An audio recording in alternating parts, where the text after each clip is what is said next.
2024년 새해가 밝았습니다. 국가적으로는 올해 4월 제22대 국회의원을 선출하는 중요한 총선거가 있습니다. 기독교계에서는 오는 9월 전 세계 선교 지도자 5천여 명이 참석하는 제4차 서울 로잔 대회가 예정돼 있습니다.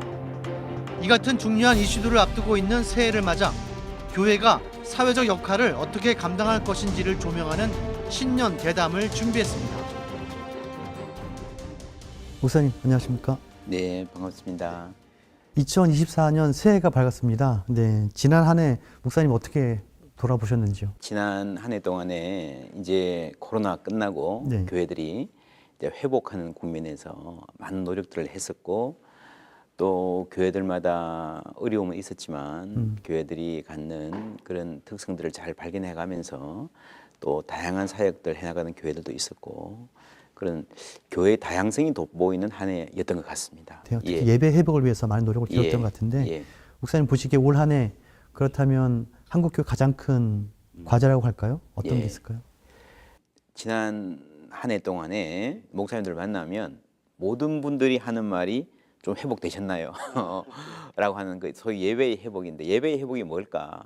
대부분 우리의 일차적인 관심은 교회 현장 예배에 나오는 사람들의 숫자가 회복되는 거를 생각을 했는데 필요하죠. 열심히 노력해 왔는데 근데 그게 전부는 아닌 것 같아요. 더 중요한 것은 교회의 대사회 이미지가 너무 나빠져서 교회 나오세요 해도 이게 이제 힘이 안 가닿는 그런 한계가 있지 않습니까? 교회의 대사회적 이미지가 함께 회복돼야 되고 그보다 더 중요한 것은 우리 교회에 나오는 성도들의 자부심의 회복입니다. 교회 밖의 사람들이 교회 뭐라고 생각하는가하고 또 별개로 성도들이 정말 우리 교회를 자랑스러워하고 있는가. 이제 60, 70대 이상의 기성세대들은 그거 관계없이 신앙생활 잘 하겠지만 젊은 세대들은 굉장히 많이 흔들리거든요. 그러니까 나도 우리 교회 별로 안 자랑스러운데 전도하거나 교회 오라 하기가 힘들죠. 교인들의 자부심의 회복이 중요하고요.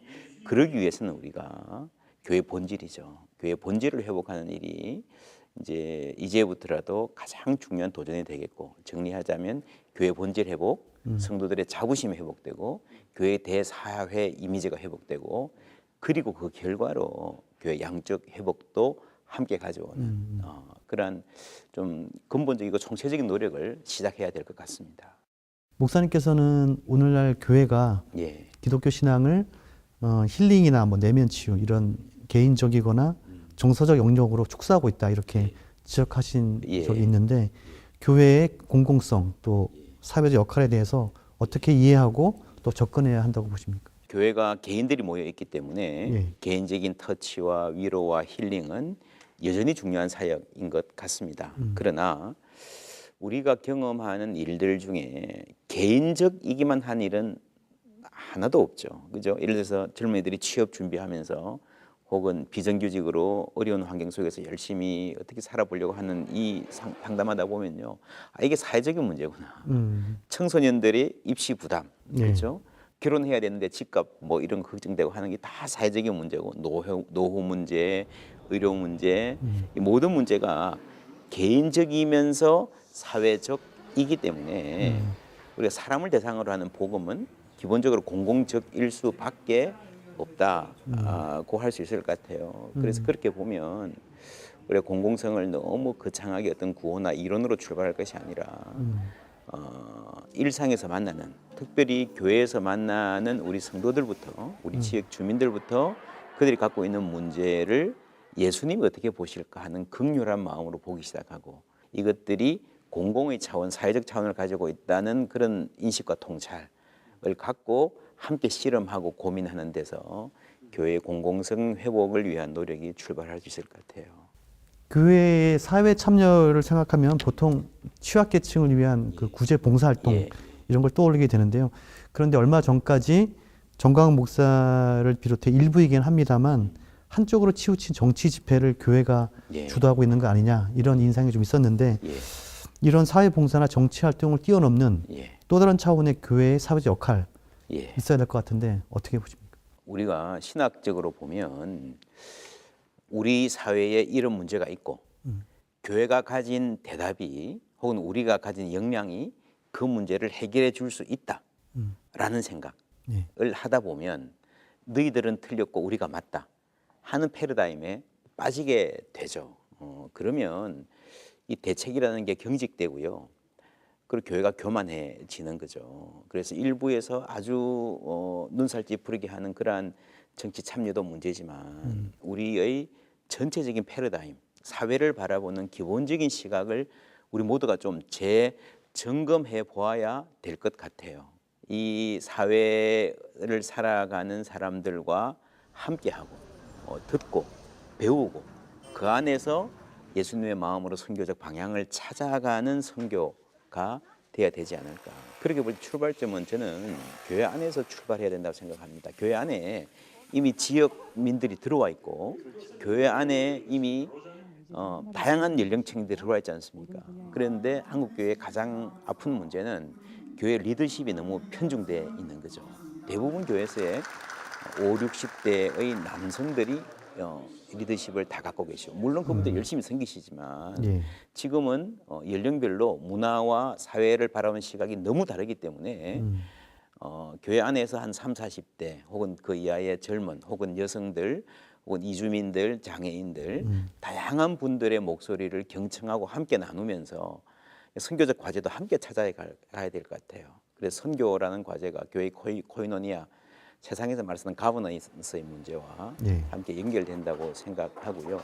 한 예를 들자면 교육 현장의 문제, 이 살벌한 입시 전쟁에서 아이들이 힘들어하는 이 현상, 그리고 선생님들도 그죠, 너무너무 고통 가운데 있다는 이 현상을 교회가 좀 어떻게 바라봐야 될 것인가, 그런 기도를 했으면 좋겠습니다. 그러면서 그리스도인들이 좋은 양육자, 좋은 학부모, 이렇게 서로를 좀 품어주고 하는 그런 문화를 학부모로서 함께 만들어가고 선생님들이 정말 소명을 따라서 교육 헌신할 수 있는 그런 사회를 만들어가는 일, 예를 들면 그런 일을 교회가 할 수 있고 해야 할 일이 아닌가 하는 생각이 듭니다. 특히 올해 4월엔 그 총선거, 국회의원을 뽑는 총선거가 있는데요. 적지 않은 경우 한국교회 안에서도 이렇게 보면은 신앙보다는 이념을 더 우선시하는 그런 경향이 교회 안에서도 볼 수 있는데, 그래서 걱정하는 목소리가 많습니다. 그래서 정치를 대할 때 한국 교회, 교회 태도는 좀 어때야 된다고 보시는지 말씀드려 주십시오. 가장 기본적으로는 하나님의 나라, 하나님의 통치는 인간 삶의 전 영역에 미쳐 있고 정치는 인간 삶의 아주 중요한 영역이기 때문에 그것도 하나님의 통치 안에 들어가야 된다. 교회가 위해서 기도하고 참여해야 된다는 것이 맞습니다. 그런데 지금은 한국 사회 전체가 어떠세요? 정치 과잉인 같지 않습니까? 네, 맞습니다. 뉴스도 뭐 전부 정치 이야기. 앉아서 알든 모르든 이렇게 뭐 사람들이 대화하는 주제도 정치에 대한 관심이 너무 높아서 사실은 우리 사회의 관심사가 다변화될 필요가 있습니다. 나라를 정치만 이끌어가는 게 아니거든요. 이미 많이 다변화되어 있는 사회의 관심을 반영하는 기도와 선교가 필요하다고 생각을 합니다. 그리고 이제 정치와 관련되어서 가장 큰 문제는 정치적 메시아니즘 하고 상대방을 악마화하는 경향인 것 같아요. 정치적 메시아니즘은 우리 사회 모든 문제를 어떤 대통령을 뽑거나 누가 정권을 잡으면 다 해결될 것이라는 그 기대라고 할 수 있고, 우리 사회 많은 문제가 너 때문이야라고 하는, 내가 싫어하는 정치 그룹을 향해서 악마화하는 이 두 가지 현상 때문에 이 진영 논리도 점점 더 강화되는데, 그런데 메시아니즘이란 말과 악마라는 말 두 자체가 이게 종교적 용어잖아요. 그러니까 이게 정치와 종교가 너무 가까이 가서 결합돼 버리면 굉장히 경직되고 공격적이고 폐쇄적인 아주 폭력적인 형태로 갈 가능성이 굉장히 많다. 지금 한국 교회가 그런 형태로 가 있다고 생각을 하고요. 한국 교회는 이미 그 적절한 거리 유지에 실패한 중증 환자와도 같다는 사실을 인정해야 될 것 같아요. 우리가 병에 걸리면, 큰 병에 걸리면 평소보다 먹는 것, 움직이는 것 각별히 조심해야 되잖아요. 한국은 그런 상태입니다. 한국 교회는 그리고 거리 유지를 해야 되는데 적절한 거리라는 말은 반대로 너무 멀리 가서 우리가 정치 다 필요 없어, 다 나쁜 놈이야, 정치 무용론이나 냉소주의에 빠지는 것 또한 경계해야 된다 하는 의미도 포함하죠. 장기적인 관점에서 성경적인 가치관으로 성도들을 가르치고 우리가 그런 고민을 함께 나누고, 그래서 그리스도인들이 각자 바른 선택을 할 수 있도록, 그 밝은 사회를 만들어갈 수 있도록, 약한 자들을 돕고 함께 미래를 만들어갈 수 있는 정치를 할 수 있도록 기여하는 것은 굉장히 중요하죠. 그러기 위해서 제가 볼 때 가장 성결 과제는 쏟아지는 정보의 홍수, 뉴스와 유튜브와 SNS 그 많은 가운데서 그것을 잘 읽고 분별할 수 있는 능력인 것 같아요. 미디어 리터러시라고 하죠. 미디어를 그냥 그대로 그냥 받고, 요즘에는 심지어 설교하시는 분들도 그냥 오늘 유튜브에서 본 내용을 그대로 설교시에 옮기면서 그게 얼마만큼 편향되어 있고 혹은 잘못된 정보인가가 걸러지지 않은 상태에서 하는 이 교회 강단이 아주 혼탁해지는 아주 아픔이 있는데, 그래서 성도들이 특별히 목회자들이 미디어 리터러시, 그러니까 뉴스를 잘 보고 필터링해서 가려서 듣고 판단할 줄 아는 능력을 기르는 데서 출발해야 되고, 아마 우리 4월 총선을 앞두고 이런 어려움들이 많을 것 같습니다. 그런 성경적 관점에서 세상을 볼 수 있는 눈을 함께 키워가야 될 것이라고 생각을 합니다. 교회로 보면은 이제 올해 9월에 또 예. 선교 큰 이벤트가 있지 않습니까? 바로 제4차 로잔 대회가 우리나라에서 열리게 되는데요. 로잔 대회 어떤 대회이고 또 어떤 정신을 가졌고 또 목사님께서는 또 어떻게 또 기대하고 계시는지 짧은 시간이지만 좀 말씀을 좀 해주십시오. 1974년에 스위스 로잔에서 세계 복음주의자들이 모였습니다. 그때 모여서 이 세계의 선교가 어떤 방향으로 가야 될 것인가는 아주 진지한 고민을 했고, 그때 나온 선언 그리고 2차, 3차 이어진 대회들이 세계 선교의 큰 방향을 정하는데 굉장히 큰 기여를 했습니다. 우리가 지금은 일반화된 미전도 종족 혹은 10-40 창문, 템포리 윈도우 혹은 BAM, 비즈니스 애즈 미션 이런 개념들이 다 로잔에서 나왔고요. 로잔 대회는 전통적으로 복음을 전하고 회심을 강조하는 복음주의의 핵심적인 중심을 잘 견지하면서도 이 사회가 제기하는 다양한 문제들을 선교적으로 품는 복음의 총체성, 선교의 총체성을 강조해왔던 그런 대회입니다. 그리고 이제 지금 세계 선교에서 아주 중요한 방향 중에 하나가 폴리센트릭 미션.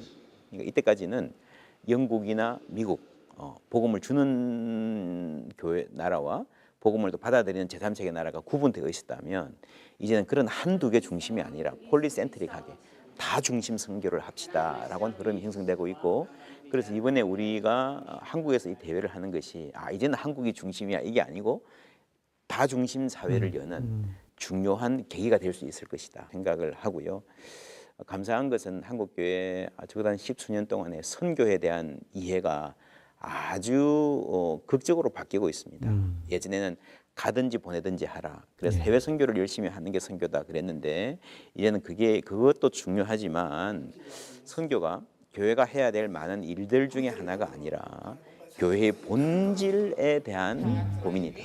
그러니까 우리가 모두가 세상에 보냄받았는데 모든 교인들이, 모든 성도들이 세상에 보냄받은 존재다라고 하는 보냄받은 교회, 소위 미셔널 처치라는 말이 그런 말이잖아요, 그죠? 그렇게 보면 선교라는 개념이 아주 크게 확대될 수 있는 그런 토양이 이미 준비가 되어 있고, 이 위에 로잔을 한다는 것은 우리가 어떻게 현실에서 선교적 삶을 다 같이 살아낼 수 있을 것인가 하는 고민을 적극적으로 할 수 있는 계기가 되었다고 생각을 합니다. 해서 기도 운동이 벌어지고 있고요. 열심히 기도하고 있습니다. 그리고 또 말씀 운동. 한 해 동안에 우리 로잔 대회, 9월에 모일 로잔 대회의 주 성경 본문이 사도행전인데, 사도행전을 교회들이 힘을 합해서 1년 동안 함께 설교하자 하는 흐름들이 형성되고 있고, 또 앱을 만들어서 정보도 보내고 하고 있습니다. 각 교회, 개교회, 우리 성도님들의 삶에 선교적 삶을 강력하게 도전하고 헌신하게 하는, 교회의 마음을 하나로 모으는 좋은 계기가 될 것이라고 기대합니다. 특히 로잔에서 강조하는 게 이제 복음 전도와 사회 참여 이 두 가지를 잘 균형 잡혀서 설명해주고 예. 또 예. 전 세계 교회가 이제 요 균형에 맞춰 따라오도록 이렇게 예. 제시하고 있는데 이런 면에서 보면은 한국 교회가 좀 생각해 볼 게 많은 것 같아요. 예. 물론 한국 교회가 지금까지 많은 노력을 기울여 왔지만 소위 말하는 그 총체적인 복음 위해서 지금보다 조금 더 노력을 해야 될 게 있다면 어떤 게 예. 있을까요? 복음 전도와 총체적 선교라고 하는 로잔이 굉장히 강력하게 이야기를 했었고 이제 많은 열매들이 있는 것 같습니다. 복음 전도는 여전히 중요한 중심이지만 그 복음이 온 세상에 사는 모든 사람들의 삶의 모든 면에 미치는 기쁜 소식이다라고 할 때에 성경을 제대로 읽으면 복음이 총체적일 수밖에 없다는 것을 알게 될 겁니다. 사실 저도 목회하면서 이미 교회 사역은요. 이 복음의 총체성에 이미 충분히 노출돼 있어요. 예를 들면 우리가 예수 믿고 구원 받으십시오, 기도하고 성경 열심히 읽으십시오 하지만 동시에 환자들이 있으면 기도해 주잖아요. 예. 자연 환경 보존을 위해서 노력하잖아요. 예. 그죠? 그리고 우리가 세계 평화와 남북 통일을 위해서 또 이 사회 문화 건전한 문화를 위해서 노력하고 기도하고 그러잖아요. 그죠? 그 모든 사역이 사실은 이 총체적인 복음 안에 들어있는 사역이죠. 복음이 따로 있고 그 복음을 실천하는 일은 복음의 플러스로 따로 있는 것이 아니라 하나님의 큰 구원 안에 하나님이 예수님이 세상에 가져올 기쁜 소식 안에 함께 포함되어 있다라고 생각을 하면 그거 전체가 하나님의 선교 일부인데 그것이 우리가 성경을 읽으면서 성경의 전체적인 큰 내러티브 안에서 하나님이 어떻게 자신의 선교를 이끌고 가시는가 하는 것을 발견하고 삶에 적용하는 일. 이제 올해 사도행전 설교하면서도 그러한 관점에서 함께 하려고 노력하고 있습니다. 주 예수를 믿으라. 그리하면 너와 내 집이 구원을 얻으리라 하셨는데 이게 이제 그 집 안에 있는 가족 한 사람 한 사람이 죽으면 천국 갈 거야. 그게 전부일까? 너와 내 집이 구원을 얻으리라라고 할 때 그 구원이라고 하는 것이 당신의 집이 당신의 가정이 하나님이 다스리는 하나님의 통치 안에 있는 영역이 되어 갈 것입니다. 라고 하는 말까지 포함할 것인가? 그죠? 우리가 생각해 볼 수 있지 않습니까? 그런 점에서 너와 내 직장이 너와 여러분의 사회가 국가가 이 세계가 그리스도의 샬롬 안에 거할 수 있다는 소망을 갖고 우리가 복음을 전하는 것이고 그것이 우리의 아주 구체적인 의미에서 복음 전도와 이 총체성이 하나로 갈 수밖에 없는 그러한 성경적 원리다 그렇게 생각을 합니다. 예. 오는 9월 로잔 대회를 앞두고 총체적인 복음이 어떤 건지 좀 깨달아가는 시간이 됐으면 좋겠다 이런 생각을 해보게 되고요. 마지막으로 올 한 해 시청자분들이 어떤 마음으로 살았으면 좋을지 한 말씀 해주시고 마치도록 하겠습니다. 예, 어려운 때라고들 많이들 말하는데 하나님은 여전히 하나님이십니다. 우리가 날씨가 추울수록 따뜻한 방 안에 들어가는 그 순간이 너무 포근하고 좋듯이 아주 세상이 어두울수록 빛이 더 빛나듯이 교회 공동체가 정말 이 세상에 뭔가를 줄 수 있는 복음의 그 능력을 보여줄 수 있는 기회다. 저는 그렇게 생각을 합니다. 하나님 주시는 그 은혜를 함께 누리고 또 그 소망 가운데에 세상이 어려울수록 소망이 되는 소망 충만한 우리 시청자 여러분들의 삶이 되시기를 축복합니다. 예, 고맙습니다. 네, 올 한 해 우리 한국교회가 우리 사회에 목사님 말씀하신 것처럼 소망의 큰 빗줄기로 작용했으면 좋겠다 이런 생각을 해보게 됩니다. 오늘 말씀 고맙습니다. 예, 감사합니다.